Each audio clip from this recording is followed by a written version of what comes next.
Day 3, Chapter 3, The Heavenly Cup.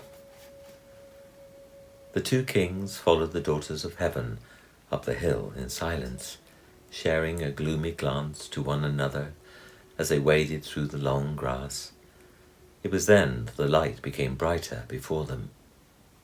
"Shield your eyes, we are nearly in view of her," said one of the daughters of heaven. They entered a valley with a grassy mound set within it. Upon that mound she, the great cup of heaven, looked down at these two Elvish kings, and she sighed, for she knew them, every part of them, and let her blinding light fade. "You may look upon her now," advised the daughter of heaven. "She will not blind you now." So the kings looked up and saw one of the great wonders of heaven. The 13th cup was vast, seeming as tall and as broad as an Elvish meeting house. She appeared to be made of the most wondrous metals and was glowing in the darkness. How she had travelled there they could not imagine. The daughter of heaven then walked to her side, said some quiet blessing, and then began to climb. "Come, do as I do. She will not harm you." So the kings followed, finding footholds and handholds in the shimmering metal of the cup. Up they climbed, until they were able to peer down into her deepest depths, where a strange, subdued light seemed to throb. They could not see from when that came, but still it was there. Down climbed the daughter of heaven then into this chamber, and the two kings followed. Below they began to make out fragments and splintered of shattered rock, the rock or the stone of destiny. It was then that a humming began. "The stones are welcoming you." As they looked a little fearful, she said, "Do not worry. They will not harm you." Whilst holding the side of the vessel with one hand, she crouched down then, with her feet placed on the narrow ledge of the cup. With her other hand she reached out, and her fingertips touched one of those humming rocks. It grew brighter and began to vibrate. Shafts of light lit onto its surface. Then it became almost transparent. The two kings could see veins of light moving inside of the stone, and these came up to meet her fingers. This river of light rose and faded, creating an oscillating glow. This became sparkles of brightness coming out of the rock, enveloping her hand and then her arm. Up it went, until it reached her face. Then she slowly lay down on the rocks and was soon cocooned in this life force. The two kings watched her and listened to the light, for it seemed to have a voice. After a while, the daughter of heaven sat up. "They know who you are. Remember, those shattered stones are full of light and full of life, full of the past and the future. They have been waiting for you," she said to the two kings. "They are you, and they are me. They are all of us. Just put your hand out and close your eyes.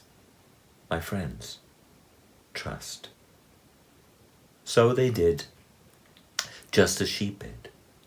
And when their fingers touched the surface of the stones, many beautiful words began to form and echo in their heads. Words made of unknown sounds, soft sounds everywhere.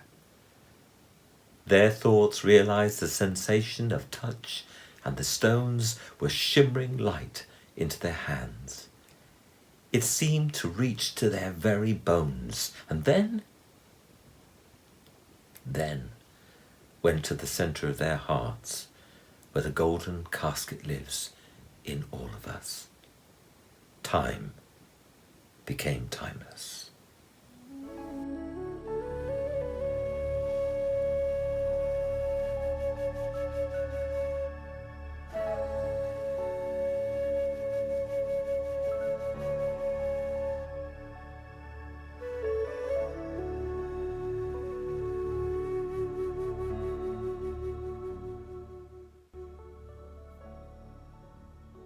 When I first considered the idea of destiny, then I was considering time and the passing of time and how that makes mortals and immortals as an idea that everything that is in the future is in the shape of something. It occurred to me over a number of months that that could be a stone, and that stone would know everything. Of course, the stone would have to be big. I imagined it would know everything for the next 5 or 10,000 years. The concept then was that the stone itself that knew everything for the future would shatter. In my stories, as in life, everything is in balance, and when it's out of balance, things go wrong.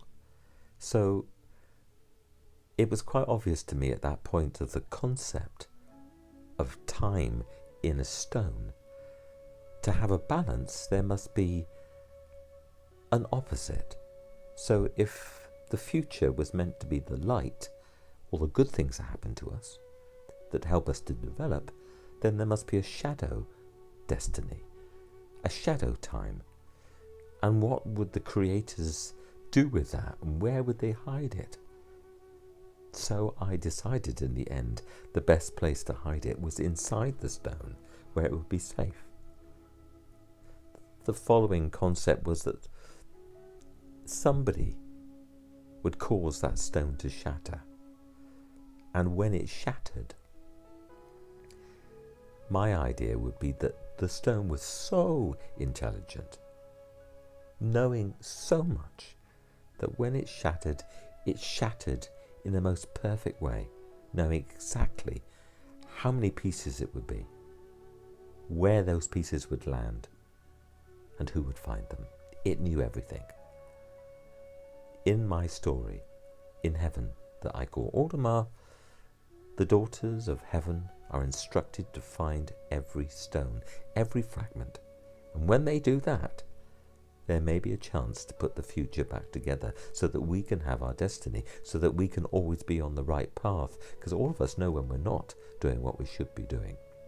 So the whole concept began to build around this shattered stone, this shattered future.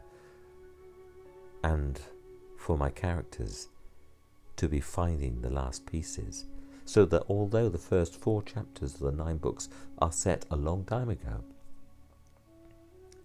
after chapter 5, everything is in the now.